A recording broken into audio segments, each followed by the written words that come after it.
Welcome to another week of Brew Skies Booze News, where we give you a breakdown of the alcoholic beverage business of the week. I am Mike Morgan, and you are? Brett Coleman Baker. Cheers. Cheers. All right, this week. Before you get started, one more person, though, kind of part of this team. The gnarly gnome. We forgot to thank that guy last week. He stood in for you while you were in Vietnam fighting for your country. And he did a fantastic job. So, Gnome, thanks. We appreciate you. Cheers.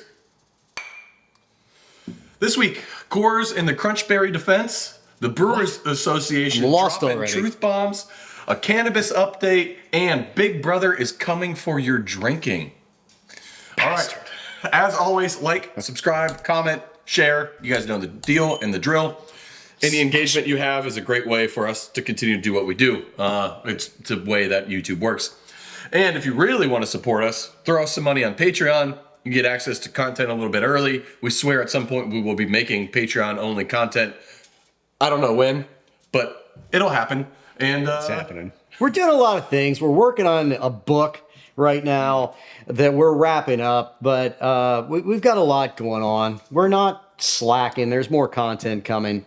We've just, we got a lot happening. Yeah, we do. So, yeah, thank you for your support, as always. Yeah. Question. Yeah, and if you people would give us more money, we'd be able to do more of it. That is always the case. Yeah. The question of the day is, what is your favorite beer or holiday drink? Let us know in the comments down below. Mike and I will give you our answers at the end of the show. All right, you ready to get into this? Let's do it. We got a lot this week. All vehicles. I'm coked up. I'm ready. Are we far enough into the show where that's going to be a problem or not? All vehicles starting in 2026 and onward will contain kill switches that are detecting impairment in the driver and will not let your vehicle turn on or will turn it off if they suspect you are impaired. How are they doing that? That is the debate currently. It doesn't sound like you're going to have to blow into anything, but it sounds like there will be cameras or something else that's watching you. What? Maybe looking for dilated eyes, maybe detecting slurred speech. I don't know. But there is going to have to be some type of sensors in all cars from 2026 onward that will stop or not start if you are drunk or high or impaired in some other way. And if you're 10 miles down the road out of nowhere and your car decides that it thinks you have a buzz, then it just shuts it down? Maybe. Worst case. Yeah. What if you're disabled? What if you took a hard hit to the head and your eyes are a little wobbly because, you just got a concussion or something because you were hiking and you fell? What if, what if you are out hiking and all of a sudden your car decides that for whatever reason you look dirty and sweaty and so it's not going to turn on? Conceptually, I guess I'm okay with the idea of equipping cars with one of those devices where you blow into it and you can't start it. Okay, but this sounds far more intrusive and creepy, and I don't want one of those. I'm never going to have one of those cars that have OnStar or any of that bullshit on it. I don't want my car listening to me because it's not my car. It's people somewhere, and we're not friends. So I do not give them permission to spy on me all the time.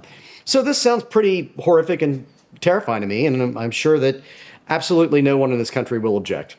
I bought a new car for the first time in my entire life at age 36. And it's a 2023 Kia. And it's a hybrid. So it's got all these fucking bells and whistles and the touchscreen. Touchscreen sucks. Yeah. Deciding things for you without you deciding really drives me nuts. Yep. Pulled it into a car wash, put it in neutral, and the car started moving forward because it pulls you forward. And the car was like, car's moving, put it in park automatically. Like, motherfucker, I put you in neutral on purpose. Don't decide what I need. You are the car. I am the driver. I am in control. Yes. So, I hate new cars. I'm never going to buy a car made past last year or so. It really sucks. And I definitely don't want to buy anything from 2026 onward. No. I'm not trying to say I want to drink and drive. I'm just saying I don't want the car to have the decision to not turn on. I don't want my car to have any decisions. Smart. I am the decider. Smartphones are also watching us now too. They always have been. A new study that was published in the Journal of Alcohol and Drugs has proven that smartphones can detect when you're drunk. They listen to your voice and they can tell as your voice changes with intoxication that you are drunk. I don't give any of that shit permission to spy on me in any way. Siri, any of that stuff, I don't use it. But it's still, I mean, they're spying on you constantly. Yeah. And it's crazy. I mean, when I was a kid, we read the book 1984. And it was this whole dystopian idea of how you were under constant surveillance. It is so fucking quaint compared to the ways that we are currently already under constant surveillance. My favorite thing about the surveillance state that we willingly live in is that everybody will freak out about the concept of white pages nowadays, but the fact that all of your personal information is just on the internet all the time doesn't bother people at all. And that corporations have all of your data. No one cares about that, but heaven forbid your address is in the white pages. It's crazy what people do and do not freak out about. I mean, if you had somebody that just started sitting across the street from your house, just watching your house all the time, you would call the cops and freak the fuck out. And if when you weren't there, they went into your house and went through your underwear drawer and looked through your kitchen and the shit that's in your refrigerator, I mean, your mind would explode. You'd be freaking out, terrified, in therapy. But you'll let Amazon do it and Google do it, and you just don't seem to care as a nation. I don't know. I don't get that mentality, but somehow people just decided, well, if we can't see the people that are invading every aspect of our most personal, intimate lives, then okay. Passive privacy invasion. Safety Shot, a new beverage that's coming out that claims it can reduce your blood alcohol content 8 times faster than your liver can on its own. Safety Shot? It's called Safety Shot. Yeah. So if you're out drinking and you notice you're starting to get too drunk, throw back a Safety Shot. In an hour, you'll be less drunk, significantly less drunk, 8 times less drunk. Because it's diminishing sugar levels being processed in the liver? I don't know how it works or what it does. They haven't really said. All they said is they're calling it Safety Shot, and it reduces the amount of blood alcohol content in your body by 0.08 per hour when your body can only do 0.01 per hour on its own. To me, it sounds like the perfect way to not have a hangover. Yeah. Rip it before bed, go to sleep, and then you wake up and you've been booze-free for 6 of the 8 hours you've been asleep. Yeah. Could be healthy. Could be terrible for you. I don't know. And if our body only does 0.01 an hour, I might just be constantly drunk. Right. That's not very fast. Yeah. If I get up to 0.2 on the weekends because I've had too much or whatever, because of football watching all day, I'm going to be drunk for 3 days straight. Yeah. It is one of those things. That's one of the problems with like the whole DUI system and those breathalyzers. Number one, those breathalyzers machines are not accurate. But number two, your blood alcohol content will continue to go up after you have mentally started to sober up. So, you could have a beer and a half, and an hour later be sober, but your blood alcohol content is actually increasing in that period of time. So, it's one of the ways they're just not accurate in their bullshit. Yeah, it's just a means of getting people arrested. Yeah. Cannabis updates. So Ohio has passed recreational cannabis, so that will be coming into effect soon. I'm stoned right now. He is. Really, what the impact is for us as alcohol consumers is that we're going to be seeing a lot more cannabis beverages. There isn't even a trash can over there now. That was just a massive miss. Just beer all over. Cannabis beverages have a new technology where they're emulsifying the THC compounds so they can stay in water and it doesn't just float on top. What the hell does that mean? It's like merge with the water. Yeah, sure. So the neat thing about this emulsification process, though, is it makes the absorption of THC rapid, even though it's being consumed. So within 15 minutes, you'll be high. But since you also have quick uptake, you also have quick processing. So you can consume a beverage, get high, and then get unhigh within an hour and a half. So it really makes it prime to be at bars, where if you don't want alcohol, but you still want to kind of get a little tipsy, you have another option. So I'm expecting to see a lot more of this, especially with recreational taking off and the hemp farm bill laws in the U.S., where you can have by weight up to 0.3% THC, which isn't a lot when we're talking about flower, but when you're talking about 0.3% by weight in a liquid, which is very heavy, that means you can put 100 milligrams of THC in one can. Good God! And have it considered be hemp still. Oh my God! Yeah, isn't that crazy? 100 milligrams. 100 milligrams of THC is mind-blowing. Mm-hmm. And it's all based on flower weight, so like it doesn't translate to liquids the same way. But 100 milligrams is like curling up in a ball crying level of unpleasant. It's massively stoned. It is just massively stoned. God. So we're going to see a lot more THC beverages coming. I'm pretty excited about it because it's just more drugs. Whatever, it's great. I like it. Sure. I like more drugs. Constellation is softening its position on canopy growth, though. So both those things seem like positives, but Constellation, which is like the owners of Corona and a bunch of wine brands, they are divesting in Canopy Growth, which is the largest cannabis company in Canada. So it's weird that they're basically saying, you know what, we tried, we lost a bunch of money, we're fucking out. But legalization seems to be moving in the right direction in the U.S. Well, does that reflect the fact? I mean, what happened in Canada was people were overly exuberant about legalization in Canada because it was ahead of the U.S. And a lot of people poured money into it. And I don't think a lot of things were executed that well. You know, Canada, I mean, I've been to Canada several times in the past few years, and they're still stumbling along, you know, depending on the province. Some do it better than others, but that socialist government, they're still figuring it out, as you would say.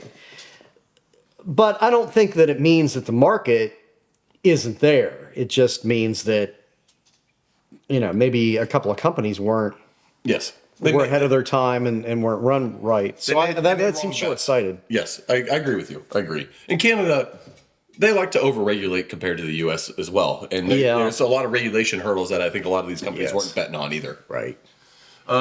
Louisville, Kentucky voted to make one specific precinct in Louisville dry. It passed 60% to 40%. And it all stems... Really? This precinct is tiny. It's on the east end of Louisville city proper. It has one bar in it.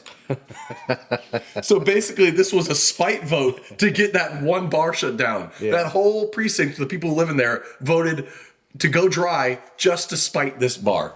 And the bar owner, of course, is saying, you're going to kill my livelihood, but that's kind of the point. Right. I wonder why they had to... I don't really know... Well, actually, I don't know anything about liquor law anywhere. But in Ohio, you have public nuisance statutes that you don't have to go through all that nonsense. You know, if a community makes a solid case to liquor control that a bar is problematic, then liquor control will just pull their permit. And you can even, you know, prohibit another bar from opening that location. That's happened right across the street. Yep, and another location here in Northside too. Yeah. Yeah. The one across the street, like right here from our studio, I mean, apparently it was a terrible place. People hated it. I got hammered in there a few times, and I was kind of a fan. I thought people were nice, and it had what they called a beer garden, which is where they stored some broken lawnmowers and a bunch of junk out back. It was dirt cheap, and people were all chain smoking. But you know, I liked that bar. I thought it was a nice little dive bar. I had a good experience when I was there. Went with Scotty one late one night. We walked in, and everyone, it's that dive bar, you know, stereotype. Everyone whoop, stares at you. Yeah. You sit down, you order a drink, and everyone goes back to their business. It was great. Yeah, I mean, I'm sure everybody was pissed drunk all the time, but it didn't seem to be like violent or anything. I don't know. No, I didn't have any issue with it. Yeah. Diageo is complaining about losing. Diageo complains a lot. This isn't about Diddy. This is not a Diddy update. Yeah, so they got a whole do they have like a whole division in charge of just bitching and whining at Diageo? Division of tattletales and crybabies. We're Diageo. Well, they're complaining about losing $10 million South American money units a year. Or South African, I don't know what the fuck they are. That could be $10. Who knows? They're complaining about losing $10 million a year to fake Smirnoff knockoffs, and they're complaining about it to the government, and the government basically doesn't care. So they're launching a propaganda campaign to try to dissuade people from buying locally made spirits, basically, because Smirnoff is hurting. Woe is me. You know what? Number one, if you're still buying Russian vodka, fuck you. Just stop. How about that? Yep. How about I don't care about your problems, Diageo. And secondly, don't buy Russian vodka. No, cheers to that. 80% of college football programs in D1 now sell alcohol, which is basically the inverse of what it was 20 years ago. Yeah. And what's coming out is that basically what the schools are saying is that they see a, quote, increase to fan experience metrics.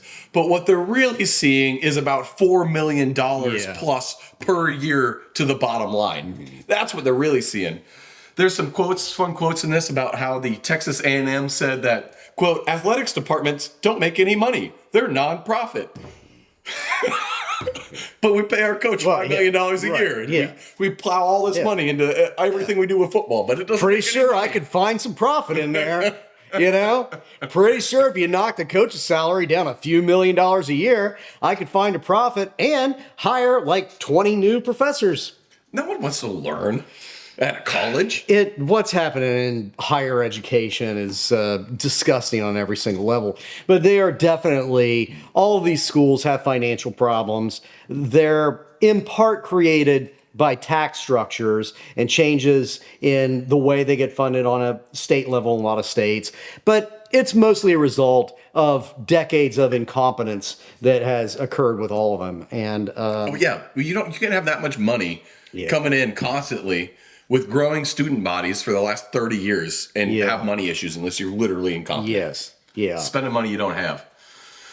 Coors' lawsuit is underway. They are being sued for false advertising because not all of their beer is made with Rocky Mountain spring water like they claim. What? Who would have thought? Now, Coors is citing the Crunchberry defense in their trial. And basically what happened is that Crunchberries got sued because they claimed that it's called Crunchberries, but there's no real berries in it. And Crunchberries won the case because it's Crunchberries. It's obviously not real. It's just like Fruit Loops with two O's. Right. It's not called real fruit. You're not expecting real fruit when you're buying sugar candy. So Coors is citing that as their defense. You, as a lawyer, what do you think their odds of that being held for them? It's not my area of expertise, but I do not see those two things as analogous. When you look back, not that I believe that every Coors is made with Rocky Mountain spring water, nor does it actually matter in the modern world. But, there are a lot of beer brands. I mean, Pilsner Urquell is the most quintessential historic example of a style of beer, the very first Pilsner in the world. And they could make a beer that was, this color because they had this perfect water supply. Mm-hmm. And to my understanding, Pilsner Urquell still uses that same natural water supply to make all Pilsner Urquell, even though it's a huge brand.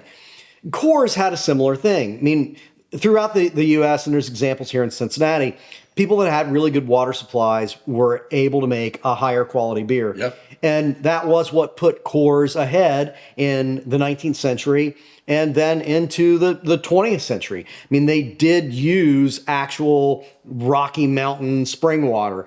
And Coors, for all of its many faults and for all of the many faults of the people that run it, it's going to be a future Brew Skies episode, actually. They did stick to some real principles about quality products that went into their beers. So I think that it's different. I mean, you have to be an imbecile to think that there's actual fruit that goes into Fruit Loops.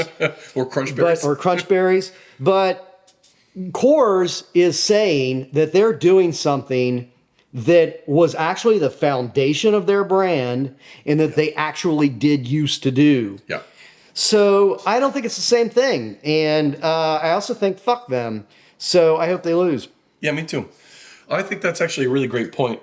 Water is so important, and we're going to do a deep dive on that at some point too, because I really think we need to talk more about the history of water and how it's influenced so much with beer. It's such a wonderful topic. No one really gives it enough attention. Yeah. Okay, we got a shitload more stories, and we are quickly running out of time. Soda. It's a gateway drug. Sure it is. Young people who drink caffeinated sodas are way more likely to drink alcohol than young people who don't drink caffeinated soda. You think that's just starting getting used to modifying your behavior and your mood with a chemical? Or do you think in part it has to do with just the physicality of it? Like a lot of times I find myself drinking more than I want to drink. Not so much because I want to get drunk, but because it's just a physical, like I open a beer, I drink a beer, I open a beer. You know, it's a thing that I do with my hand. Yeah. I think smoking for a lot of people. Yeah, it's a thing you do. Yeah.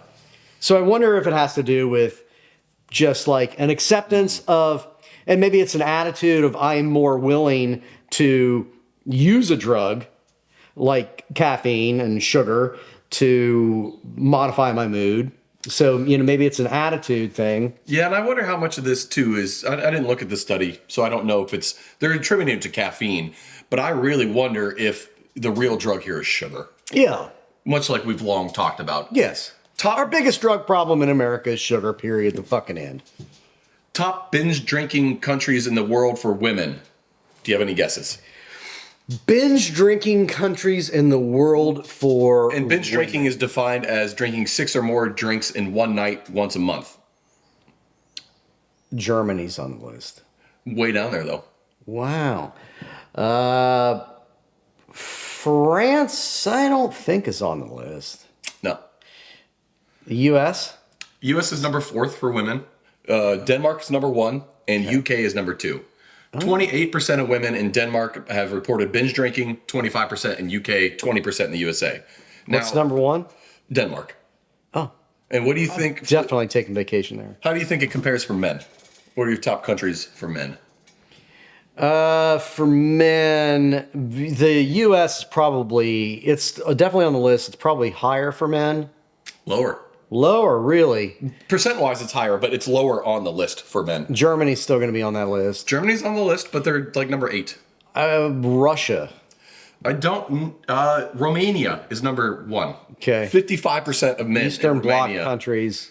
UK, number 2, at 50% of men report binge drinking. Wow. In the UK. And US is down at 25%. Well, we did a story a while back, you know, where you were talking about this whole movement in the UK of pushing for like servers, bartenders to say, "Oh, are you sure you want another one?" Yes.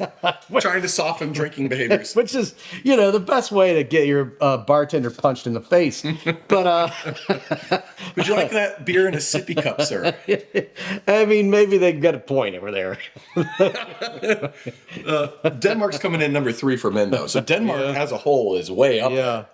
Turkey's at like 3%, though. So I don't know. Is there a lot of Muslims in Turkey? Yeah, there's a shitload of Muslims in Turkey. I think it's hard to get alcohol in Turkey. So we're done with the appetizer courses of this show, and we're running out of time. So meaty as hell, this show. It is meaty. The AB InBev Teamsters walked out of negotiations after Anheuser-Busch announced $3 billion in bond buybacks and $1 billion in stock buybacks. So rightfully, they're pissed.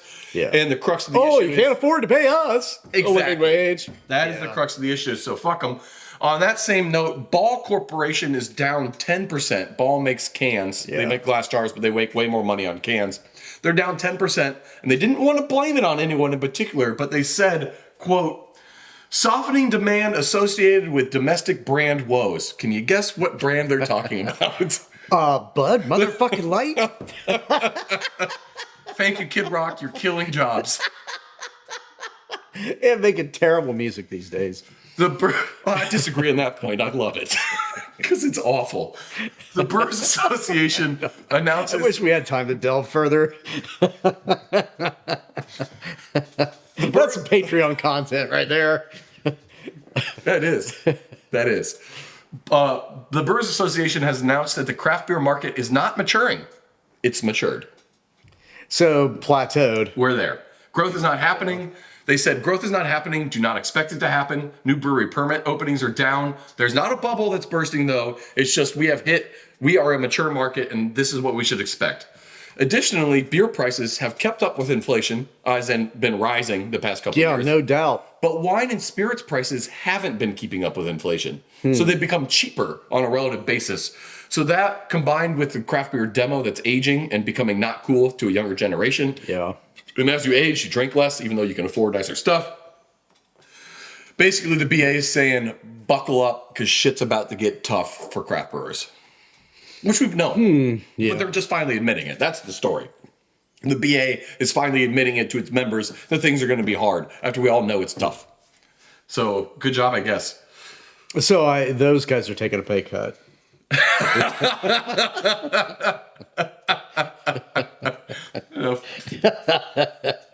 Yeah. I got words for the CEO of BA. It's amazing who doesn't take a pay cut in this country, isn't it? Yeah. You know? I love how the CEO of the Brewers Association makes over $350,000 a year, and the average owner of a brewery makes less than $100. So, the new CEO of New Belgium has been announced. It was their chief marketing operator. Now he's taking over as the CEO, and he's announced a couple plans coming for New Belgium. Now, if you're not familiar, I know you are, Mark, but if you're not familiar, Did we just meet? I just threw that at the organ again. That was good, though. That would have been in. That would have been a direct hit. He announced a couple things that are happening. Now, if you don't know about New Belgium, they're owned by Kieran now, and they also own Bell's. So this CEO is actually in charge of Bell's and New Belgium. They're a Japanese company. They're a Japanese company. And, I mean, obviously, they don't give a shit about product quality. If you tried too hard lately, I would argue it's way not nearly as good anymore. But that's an aside. They announced a couple things. They're going to focus hard on New Belgium Voodoo Ranger. They're going to focus hard on New Belgium Voodoo Ranger hard tea. They're spending $10 million on a brand launch this coming year for that hard tea.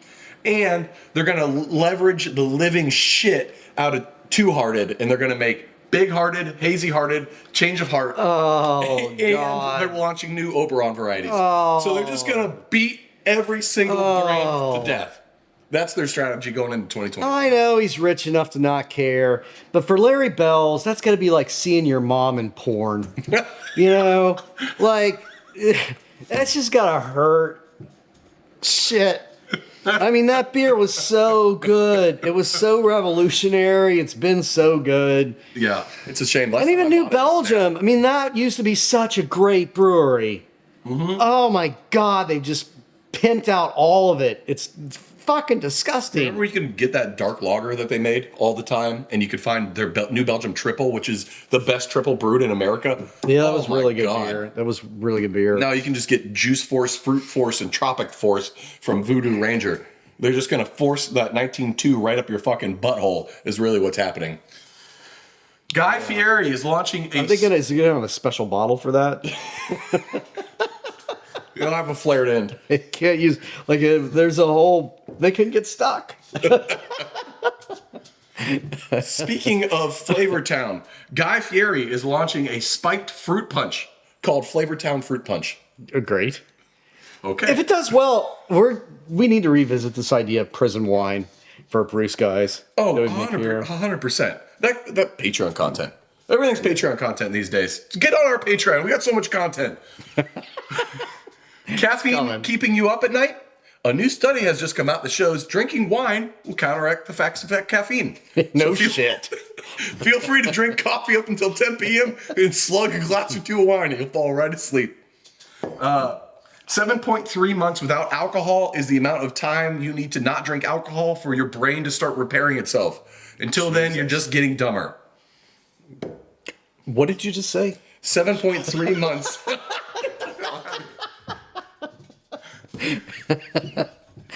32,000 cases of Twisted Tea have been stolen from a Memphis distributorship. Oh, no! $800,000 street value. What fucking neighborhood do you peddle that in out of your overcoat? NASCAR races. Oh, that's kind of brilliant. Wow. Yeah. Okay, the non-alc story of the week, and then we'll get to our question of the day, and we got to wrap this up because we're running long. I had one. I know you have a couple. So the quick one I had is the Las Vegas Sphere. It's hemorrhaging money. That's it. That's it. It's hemorrhaging money. I had 3 quick ones, just like the shit that happened in Florida this week, because that's always fascinating. Yeah. They found a 17-foot, 198-pound python. Holy Florida. shit. Yeah, that's out of control. Yeah, and they captured it. Like, what do you do with it after you capture it? They weren't going to kill it. Like, they took it somewhere. What do you do with that, and how do you feed it? You make a lot of snakeskin boots. That's what I would do with it. There was a alligator that started hanging out on a beach down there. You know, they're mostly freshwater. So there's like some beach where an alligator just started hanging out, and they decided they shouldn't let it eat tourists, and they moved it. But the most disturbing thing that happened in Florida this last week is that our Orlando school district completely banned the use of cell phones during school hours. Can you imagine the inhumanity of that? People are going batshit. The students, some of them are doing like crazy shit.